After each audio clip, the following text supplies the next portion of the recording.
salut tout le monde. Bon, nous Français, on est adeptes le matin de la consommation de produits céréaliers pour le petit déjeuner. En général, c'est du pain, des biscottes. Et puis, l'ère moderne a avancé, c'est-à-dire qu'on est passé au pain de mie. Je vous explique pourquoi et je vous donne les caractéristiques et on en regarde quelques-uns ensemble. Bienvenue sur la chaîne Jean-Michel Cohen, la chaîne où on ne parle que de nutrition. On ne vous raconte jamais de salade, mais vraiment jamais. C'est apparu dans les grandes surfaces, c'est simplement parce que c'était un pain de conservation. Ça, c'est un peu la faute des boulangers, les amis, parce qu'auparavant, le pain, vous savez, j'ai travaillé pour une société qui s'appelle Archibald, c'est un super pain. Pour faire du super pain, il faut avoir un super levain naturel, il faut avoir un temps de pétrissage super correct, il faut le laisser lever, il faut le cuire comme il faut, et on a des pains de bonne conservation. C'était les fameux pains de campagne qu'on achetait chez notre boulanger et qui restaient 2, 3, 4 jours et qu'on pouvait consommer et qui étaient tout à fait bons quand on les consommait. Mais sauf que l'ère moderne a fait que les gens ne veulent plus aller chez le boulanger, donc on achète du pain de mie, le pain de mie sous vide qui en général peut se conserver longtemps. Il y a une raison à ça, bien sûr. C'est parce qu'à l'intérieur, on va mettre des substances qui permettent de le conserver. Au début, on n'avait qu'un seul pain de mie. Alors, il y avait la croûte, il y avait la mie au milieu. Et puis maintenant, les pains de mie, ils ont vachement changé. Il y a des formes différentes, il y a des tailles différentes, il y a des goûts différents. Donc, on regarde quelques pains de mie parce qu'il y en a tellement que, je ne pouvais pas tous les prendre. Mais j'ai pris les plus caractéristiques. Le premier pain, Harris, c'est la marque dominante en termes de pain de mie. Toujours les accroches publicitaires de Folaille, 100% mie nature, je ne sais pas très bien ce que ça veut dire, la mie elle est nature, mais 100% mie nature, on ne sait pas ce que ça veut dire. Bon, si, je pense que quand même ça veut dire qu'ils ont enlevé la croûte, c'était pas très difficile à faire, il suffit de trancher, ils ont des machines pour faire ça. Blé français, plutôt pas mal. Alors Nutri-Score B, c'est vrai, on a envie de favoriser la consommation d'hydrates de carbone. Il y a écrit 20 tranches, donc ça me permet de savoir, quand il y a écrit 20 tranches et que j'ai le poids du produit qui fait 500 grammes, je sais diviser, c'est 25 grammes la tranche. Donc ça veut dire que quand vous prenez 2 tranches, vous avez pris 50 grammes. C'est à peu près la ration que je conseille de pain le matin, entre 40 et 60 grammes, donc 50 grammes c'est au milieu. Donc on va voir simplement s'il y a une différence avec le pain normal. Alors d'abord, on regarde la composition. Farine de blé, 63%, de l'eau, c'est normal. Le pain ou le pain de mie, c'est fabriqué avec de la farine, de l'eau, en principe de la levure ou du levain et du sel. Mais non, là, nous n'avons pas que ça, nous avons du sucre. C'est le troisième ingrédient, c'est quand même beaucoup que ça soit le troisième ingrédient. Nous avons de l'huile de colza. D'habitude, dans le pain, on ne met pas de l'huile.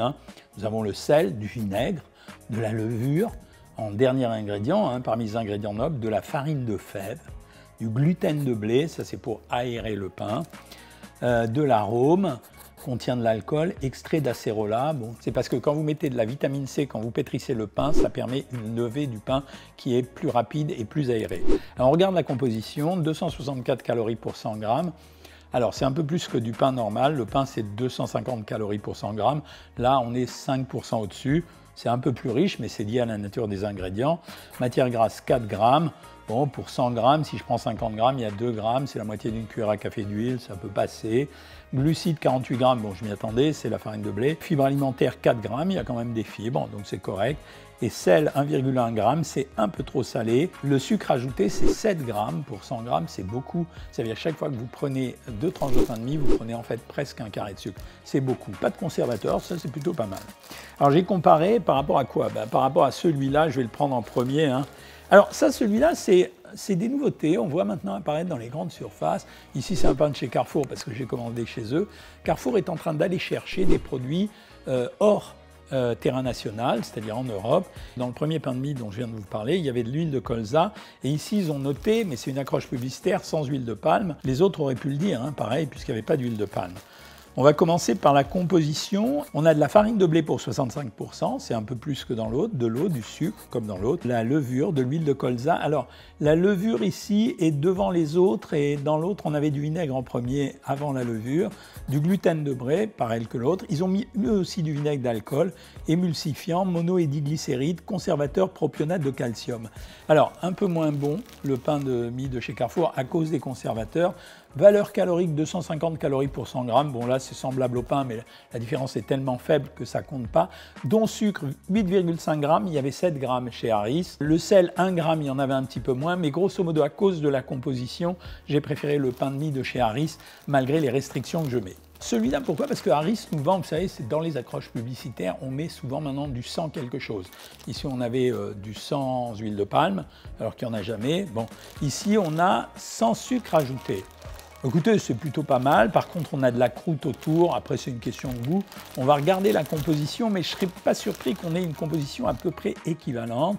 On a farine de blé 69%, plus que dans les deux autres. On a l'huile de colza, bravo, levure, bravo, en troisième ingrédient, arôme. Bon, il y en avait dans les deux autres, sel, vinaigre, gluten de blé, farine de fèvre, extrait d'acérola.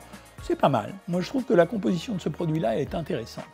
En termes de valeur nutritionnelle, on est à 285 calories. Alors là, par contre, c'est plus. Donc on a 10% par rapport au pain et 5% par rapport aux autres. En termes de protéines, pareil. En termes de dons sucre, on était à 7 grammes, pareil que les autres. Les différences sont quand même très minimes. J'aurais une petite préférence. Pour l'instant, ma préférence, elle va au premier, le pain de chez Harris. C'est pas très différent. Sans sucre ajouté, eh bien écoutez, c'est assez bizarre parce qu'ils mettent dons sucre 7 grammes.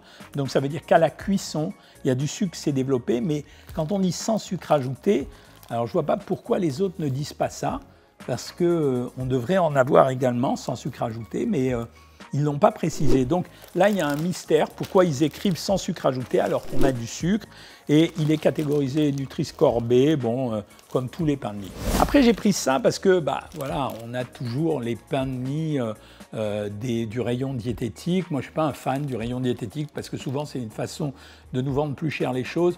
Source de fibres, farine de soja. Alors, source de fibres, ça peut être intéressant parce que ça veut dire qu'il y a plus de fibres. Donc, ça veut dire qu'on a utilisé une farine spéciale. Farine de soja, je suis un peu limité. Vous savez qu'on a eu une alerte sur le soja depuis quelques temps, donc on ne peut pas manger que ce type de produit. Composition, 267 calories pour 100 grammes. Matière grasse, toujours pareil, 8 grammes. Glucides, dont sucre, 6,8 grammes. Donc, il y a quasiment aucune différence. Fibres alimentaires, 5,7 grammes. Alors, il y en a plus que dans les autres, mais dans une dimension qui est tellement faible que vraiment dire source de fibres, c'est vrai, ils ont le droit de l'écrire sur étiquette, mais pour nous, ce n'est pas vraiment intéressant. Alors, on regarde la composition et on trouve eau en premier. Oh, bizarre, hein? Amidon de maïs en deuxième, amidon modifié, huile de palme, hydrogénée, levure de boulanger, épaississant.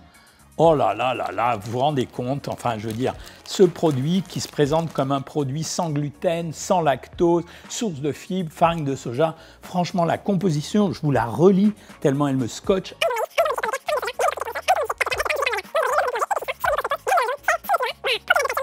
Écoutez, franchement non, quoi, je veux dire, là c'est un grand non. Voilà, ça a beau être un produit sans gluten, sans lactose, il n'y en avait pas dans les autres du lactose, je dis un grand non, c'est vendu au rayon diététique, c'est-à-dire que les gens vont au rayon diététique pour acheter ça, eh bien non, je ne suis pas d'accord. Donc moi, c'est un produit que je rejette. Donc en substance, malgré toutes les réserves que je vous ai données, le meilleur des pains de mie, de tous les pains de mie que j'ai inventoriés, c'était celui-là. Alors pardonnons-leur les accroches marketing, la composition du produit était aussi compliquée que les autres, voire un peu moins. Ça reste un produit transformé quand même. Alors je sais que ça rend service, mais franchement non, je ne suis pas d'accord avec ça. Je pense que rien ne remplace le pain du boulanger. On peut même acheter du pain de mie chez le boulanger parce que lui, il n'aura pas la possibilité de mettre tout ça. Et pour la conservation, je vous donne un truc, le pain, ça se conserve très bien au congélateur. Après, il faut avoir la façon de le décongeler, c'est-à-dire le décongeler à température ambiante et le griller après si vous voulez. Mais franchement, rien ne vaut le pain du boulanger. Allez-y les gars. Si vous avez aimé cette vidéo, vous likez, vous partagez, vous abonnez. Surtout critiques, commentaires, idées de vidéos. Moi, je suis là pour vous. Salut les amis.